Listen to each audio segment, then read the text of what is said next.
কেন বিনা, কেন আমার উপর এত রাগ তোর? কেন আমাকে এত ঘেন্না করিস? আমি তো কখনো তোর কোনো ক্ষতি চাইনি, তাহলে তুই কেন আমাকে ভালোবাসতে পারলি না? আমি তো তোকে কত ভালোবাসি বিনা, শুধুমাত্র আমি তোর সৎ বোন বলে তুই আমাকে ভালোবাসতে পারলি না? আচ্ছা বাবা ঠিক আছে, এবার একটু কাজের কথা বলি। হ্যাঁ শোনো, এই ইভেন্টে তোমায় এসবি গার্মেন্টসকে রিপ্রেজেন্ট করতে হবে। আমাদের ডিজাইন, থটস, ফিউচার প্ল্যানস নিয়ে তোমাকে স্পিচ দিতে হবে। হ্যাঁ? আরে রানা, তুমি তো এখন দিল্লিতে আছো, ওখানে এখনই অন্য বিজনেস ট্যুর কোত্থেকে চলে এলো? কি রানা, আমি না কিছু বুঝতে পারছি না। না তুমি প্লিজ আমাকে কিছু বুঝো না, যা বোঝো না তুমি কৃষা রাধাকে বুঝিও। আমি ওদের কিছু বোঝাবো না। তা ভাল লাগছে না, আমি ফোনটা রাখছি। দীপ, কি হলো? রানার আরেকটা বিজনেস ট্যুর পড়ে গেছে, ওকে এখন আহমেদাবাদ যেতে হবে, তাই ও আসতে পারবে না। মানে বললেই হলো নাকি? রানাদা আসবে না? সবাই আসবে আর রানাদা না এলে হয় নাকি? না না, this is not fair, this is not done. আমি রানাদার সাথে কথা বলবো। হ্যাঁ ফোন কর তো। আচ্ছা ক্রিশ, সবাইকে ইনভিটেশন পাঠানো হয়ে গেছে তো? মানে সমস্ত important fashion house, media house, businessman সবাইকে ইনভিটেশন পাঠানো কমপ্লিট তো? Yes yes, absolutely. By the way Radha, ও ওয়ার্কার্সকে নিয়ে আর কোনো অসুবিধা হচ্ছে না তো? না, ওরা খুব ভালোভাবে কাজ করছে। রাধা, লাস্ট মোমেন্টে মেন্স কস্টিউমের ধুতিতে কাঁথা স্টিচের আইডিয়াটা জাস্ট ব্রিলিয়েন্ট, জাস্ট ব্রিলিয়েন্ট। আইডিয়াটা মাঠে মারা যাবে ক্রিশ, তুমি শুধু দেখো না রাধার ব্রিলিয়েন্ট আইডিয়াটা কিভাবে ফ্লপ হয়। স্যার, ম্যাডাম,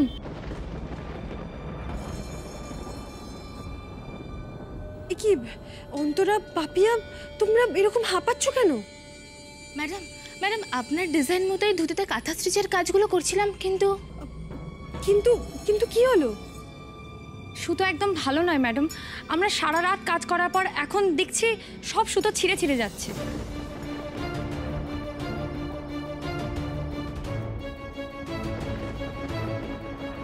কি? সুতো ছিঁড়ে যাচ্ছে মানে? এরকম তো হওয়ার কথা নয়। এইসব কি বলছো তোমরা? ম্যাডাম ম্যাডাম দেখুন দেখুন, মাঝখান থেকে সব সুতোগুলো খুলে যাচ্ছে, ফেসে ফেসে যাচ্ছে। দেখি, কিন্তু কিন্তু সুতোগুলো ছিঁড়বে কি করে? আমরা তো ভালো সুতোই এনেছিলাম। গোমরামুখ। হ্যাঁ রাধা, আমাদের মেটেরিয়াল তো সবসময় চেক করে আনা হয়, এরকম তো আগে কখনো হয়নি। শেষ মুহূর্তে এসে কাজ করলে এরকমই হয়। আমি বারবার করে বারণ করেছিলাম যে এই কাজটা না করতে। দেখো কি হলো এবার, এতগুলো টাকা ইনভলভ, এত লোকের এত পরিশ্রম, সবটা জাস্ট জলে চলে গেল। আরে না না সানি, আমাদের সুতো যেখান থেকে রেগুলারলি অর্ডার দেওয়া হয় সেখানেই অর্ডার দেওয়া হয়েছিল। ওরা হঠাৎ করে খারাপ সুতো সাপ্লাই দেবে কেন, আমি তো কিছু বুঝতে পারছি না। ক্রিশ দেখ, এখন তো এসব ভেবে লাভ নেই, আমরা তো ওদের সাথে পরেও কথা বলতে পারি। এখন প্লিজ এটা ভাব যে আমরা এই সিচুয়েশনটা নিয়ে কি করব। সবকিছু লাস্ট মোমেন্টে করা যায় না, বুঝতে পারছো? এবার কিরকম একটা সিচুয়েশনে পড়ে গেলাম আমরা। এই ধুতি সেকশনটা ইভেন্টের যে জায়গাটায় ছিল, পুরো জায়গাটা বাদ দিয়ে দিতে হবে। এখন আমি বুঝতে পারছি না কি করবো। শিডিউলের ওই জায়গাটা বাদ দেওয়া মানে তো আবার স্পন্সরদের সঙ্গে কথা বলতে হবে, বিকজ বিজনেস তো ইনভলভড।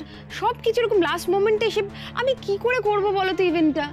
আমি এত করে চেষ্টা করছি যাতে ইভেন্টটা সাকসেসফুল হয়, আমারও তো একটা নামের ব্যাপার আছে। Don't know what to do.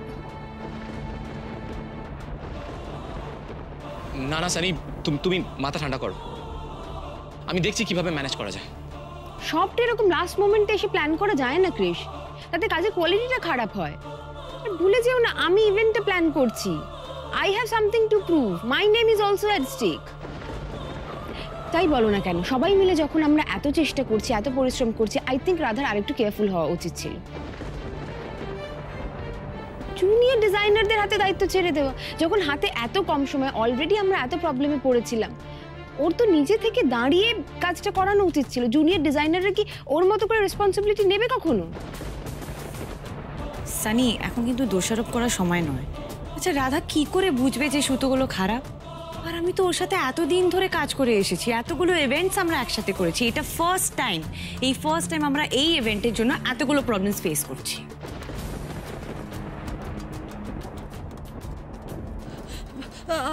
আমি এক্ষুনি আসছি।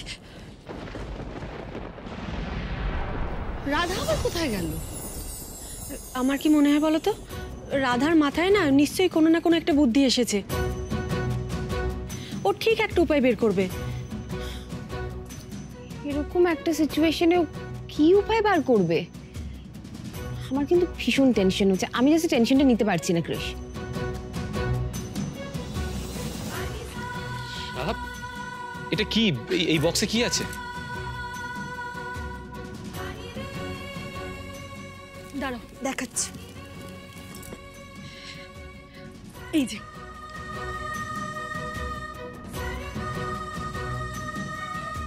ও মা, রাধা এত সুতো তুমি কোথায় পেলে? এগুলো আমি তাঁতিপাড়া থেকে এনেছি কাকিমণি। সেদিনকে আমি তাঁতিপাড়া গেছিলাম না, ওখানে এই সুতোগুলো এত ভালো লাগলো, আর ওখানে খুব সস্তায় পাওয়া যাচ্ছিল। তাই ভাবলাম এর মধ্যে যদি দরকার পড়ে কিনে রেখেছি। দেখলে তো আমি কি বলেছিলাম, রাধা ঠিক সমস্যার সমাধান বের করতে পারবে। থ্যাংক গড রাধা, তুমি এই সুতোগুলো আনলে। সানি, রাধা এবার সব ম্যানেজ করে নেবে। পাপিয়া, অন্তরা, তোমরা আর আগের সুতোগুলো দিয়ে কাজ করবে না, এবার এই সুতোগুলো দিয়ে কাজ করবে। এটা আবার সব নতুন করে শুরু করতে হবে? তোমরা কেউ কিন্তু একটা কথা মাথায় রাখছো না, সব কিছু বাতিল করে আবার আবার নতুন করে শুরু করা মানে ইট involves a lot of time. এত সময় কোথায় আছে? এত সূক্ষ্ম কাজে এরকম ইন্ট্রিকেট ডিজাইনস, কত সময় লাগবে বুঝতে পারছো? মানে ইভেন্টের আগে কাজগুলো সব কমপ্লিট হবে তো? হয়ে যাবে, আমি ডিজাইন পাল্টে দেবো। রাধা, তুমি কি আবার নতুন করে ডিজাইন করবে? হ্যাঁ গোমরামুখ, কোনো অসুবিধা হবে না, তুমি একদম চিন্তা করো না। ওই ধুতির পাড়ের কাছে যে ঠাসা বুনটের কাজ ছিল সেটা পাল্টে আমি হালকা সুতোর কাজ রাখবো। তাহলে পাপিয়া, অন্তরা, তোমাদের আর কোনো অসুবিধা হবে না তো? এবার পারবে তো তোমরা? হ্যাঁ ম্যাডাম, আর কোনো অসুবিধা হবে না। ঠিক আছে, তোমরা যাও, আমি তোমাদেরকে একটু দেখিয়ে দেবো।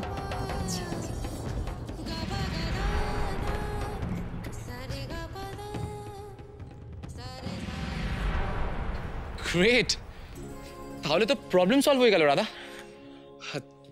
সানি, চল আমরা ব্রেকফাস্ট করে নিই। এত কিছু করেও রাধাকে কিছুতেই ডাউন করতে পারছি না। কি হলো সানি, তুমি কি ভাবছো? না কিছু না। যাক বাবা, রাধা মাধব আমাদের রক্ষা করেছেন। রাধার কিন্তু বুদ্ধির তারিফ করতে হয়। আচ্ছা, বিনা কোথায় বলো তো? ও তো ব্রেকফাস্ট করতেও এলো না। হ্যাঁ, তাই তো, ও তো আসেনি।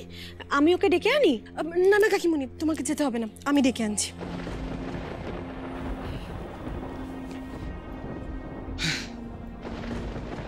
সামনে আরো টাফ সিচুয়েশন আসছে তোমার জন্য রাধা। ইচ অ্যান্ড এভরি স্টেপে আমি তোমায় সমস্যায় ফেলবো। আমিও দেখতে চাই কতটা ক্রাইসিস তুমি হ্যান্ডেল করতে পারো।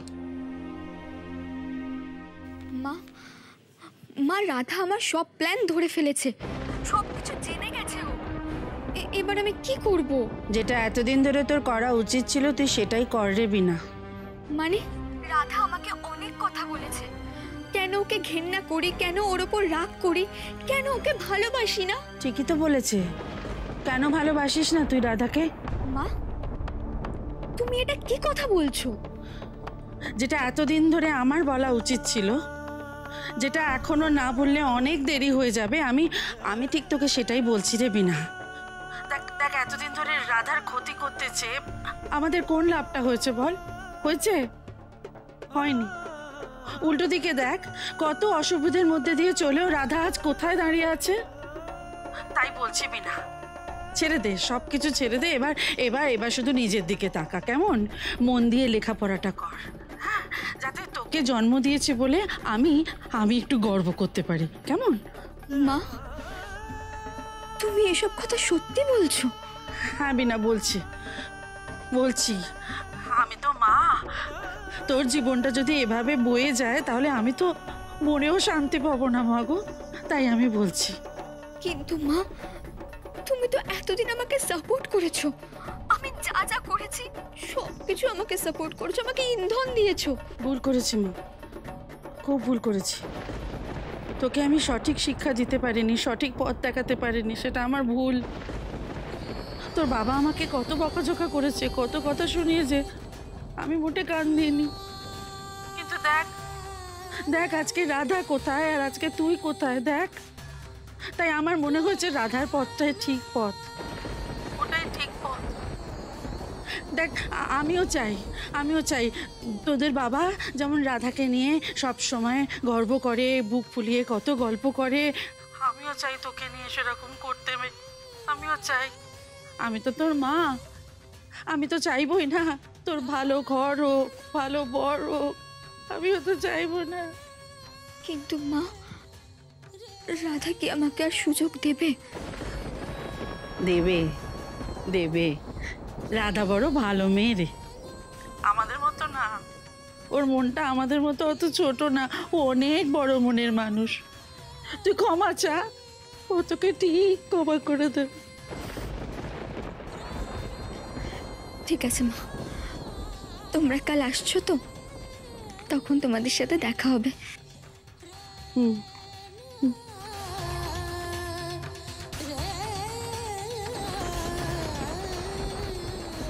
কি রে বিনা, তুই জল খাবার খেতে এলি না? তুই কি এখন আমার উপর রেগে আছিস?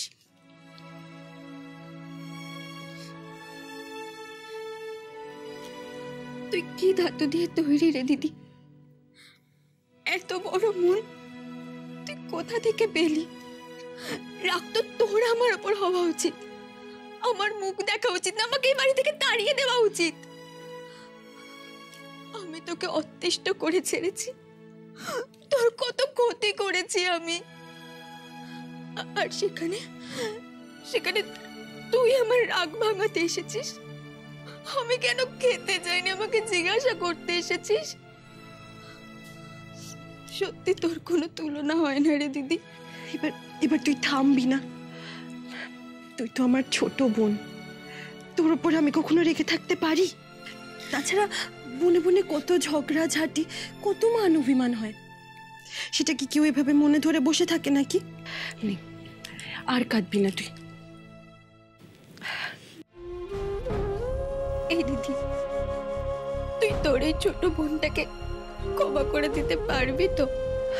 আবার এসব কথা বল না রে দিদি, তুই একবার বল তুই আমাকে ক্ষমা করে দিয়েছিস। পাগলি বোন আমার, আমি তোর উপর একদম রেগে নেই রে, তুই এসব একদম ভুলে যা। তুই আমাকে একবার বল তুই আমাকে ক্ষমা করে দিয়েছিস। হ্যাঁ রে বাবা, আমি ক্ষমা করে দিয়েছি। তাহলে আজ থেকে আমরা দুজন বন্ধু। হ্যাঁ, খুব ভালো বন্ধু।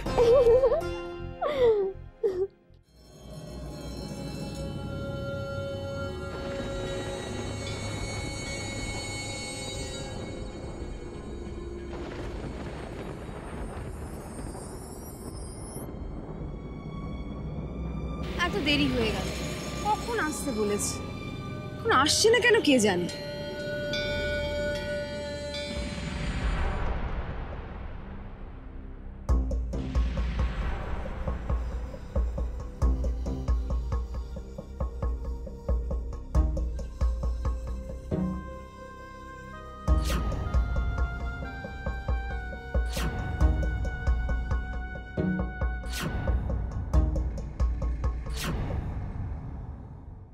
কটায় আসার কথা ছিল? সানি যে পাংচুয়াল সেটা ভুলে গেছো? একটা অ্যাসাইনমেন্ট ছিল। বলো, এইভাবে দেখা করতে চাইলে যে? দেবলীনা ঘোষ, কলকাতা সার্কিটের, উপস, শুধু কলকাতা কেন, ন্যাশনাল লেভেলের টপ মডেল। কাল এসবি গার্মেন্টসের ইভেন্টের শো স্টপার। রাস্তায় এভাবে আমার সঙ্গে দেখা করতে বললাম বলে এম্বারেস লাগছে? না না, আই ডোন্ট মিন দ্যাট। আমি সেভাবে কথাটা বলিনি।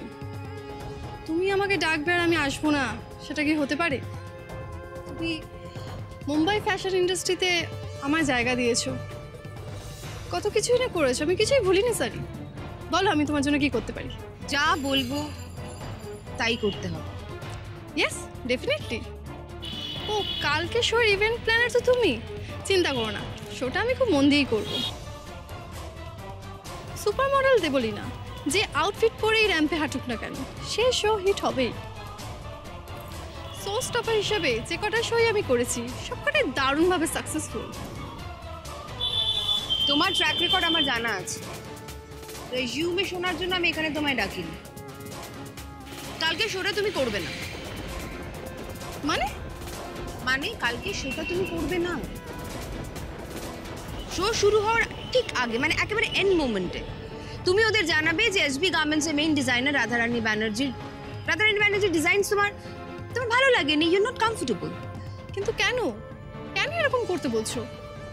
আমি যা অ্যামাউন্ট ডিমান্ড করেছি ওরা তাই দিতে এগ্রি হয়েছে।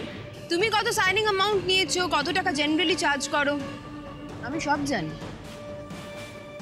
তো আমি যা বলবো সেটা তো তোমার করতে হবে। শুধু কলকাতা সার্কিটে কেন, বম্বেতে কাজ করতে গেলে তো আমায় তোমার লাগবে। আমাকে চটিয়ে তো তুমি কাজ করতে পারবে না। যা বলবো ঠিক তাই করো। আমার অবাধ্য হয়ে কিন্তু কোনো লাভ নেই, তাই না? সেটা ঠিক আছে, কিন্তু একটা কথা জানতে খুব ইচ্ছে করছে। এই ইভেন্টটা তো তোমার, আর তুমি কাজের ব্যাপারে এত প্রফেশনাল, এত ডেডিকেটেড, তাহলে নিজে এই শোটা এইভাবে স্পয়েল করতে চাইছো কেন? শোটা প্ল্যান করছি আমি, শোটা আমার, তাই এই শোতে আমি কি করব না সেটা তুমি আমায় ভাবতে দাও। ওকে, তুমি যখন বলছো কালকে আমি শোতে যাব না। Good, very good. একটা কথা মাথায় ভালো করে বসিয়ে নাও, কাল শো না করার ডিসিশনটা যেন কোনোভাবেই না বদলায়। আর যদি বদলে যায় তোমার ডিসিশন, তাহলে তুমি ফাইনালি বম্বেতে গিয়ে কাজ করবে কি করবে না, মানে আমি তোমায় কাজ করতে দেবো কি দেবো না সেটা নিয়ে আমার ডিসিশনটাও বদলাবে কিনা আমাকে ভেবে দেখতে হবে।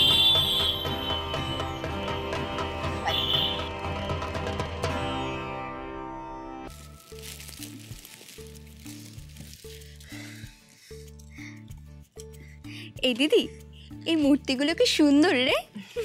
হ্যাঁ, এটা আমার গণেশ দাদার মূর্তি। যারা কাজ করছে তাদেরকে দেওয়া হবে। ও, তুই ওয়াকার দিয়ে স্টেজে তুলে ডেলিগেটসদের সাথে পরিচয় করিয়ে দিবি, আর তখন এই মূর্তিগুলো দিবি, তাই তো? হ্যাঁ, খুব ভালো হবে না? হেভি হবে। তবে সব থেকে ভালো এখন কি হচ্ছে জানিস? কি? এই যে আমি আর তুই একসাথে কাজ করছি, দুই বোন একসাথে হাসি মুখে। ঠিক বলেছিস। রাধা ওর স্বভাব গুণে একটা মানুষকে কতটা বদলে দিতে পারে। রাধা আসলে সোনার ছোঁয়ায় সব অন্ধকার কেটে যায়।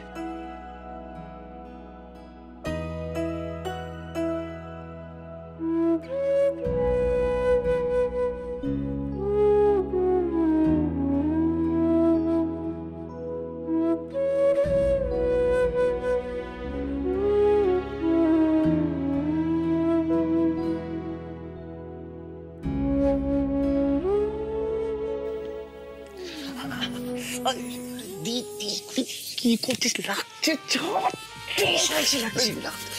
তুই এখানে কি করছিস দেখি? ও, লুকিয়ে লুকিয়ে রাধাকে দেখা হচ্ছে বুঝি? নিজের বউকেই তো দেখছি, তাতে প্রবলেম কোথায়?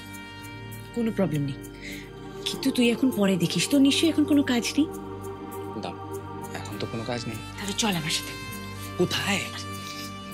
চল। কোথায় নিশ্চিস বলবি তো? জানিস দিদি, তোদের এই শোটা নিয়ে না আমি ভীষণ এক্সাইটেড। কত মডেল আসবে। আচ্ছা, শো স্টপার, কাকুন্দি কি শো স্টপারের কথা বলছিল না? শো স্টপারের কাজ কি? শো স্টপার সাধারণত যারা খুব নামি মডেল, সুপার মডেল, তাদেরকে করা হয়। ওরা সব থেকে সুন্দর পোশাক, সব থেকে এক্সক্লুসিভ পোশাকটা পরে র্যাম্পে হাঁটে। তাছাড়া ওরা সবার পর শেষে র্যাম্পে আসে। সব থেকে বেশি পাবলিসিটি ওদেরই হয়। তাছাড়া ইভেন্টে একটা শো স্টপার থাকলে ইভেন্টের কদরও বাড়ে। ও আচ্ছা, কালকে শো স্টপার হয়ে কে আসছে? কালকে শো স্টপার হয়ে একজন খুব নামি মডেল আসছে, দেবলীনা ঘোষ। পুরো ইন্ডিয়াতে ফ্যাশন ইন্ডাস্ট্রিতে ওনার সব থেকে বেশি নাম ডাক। ও তাই?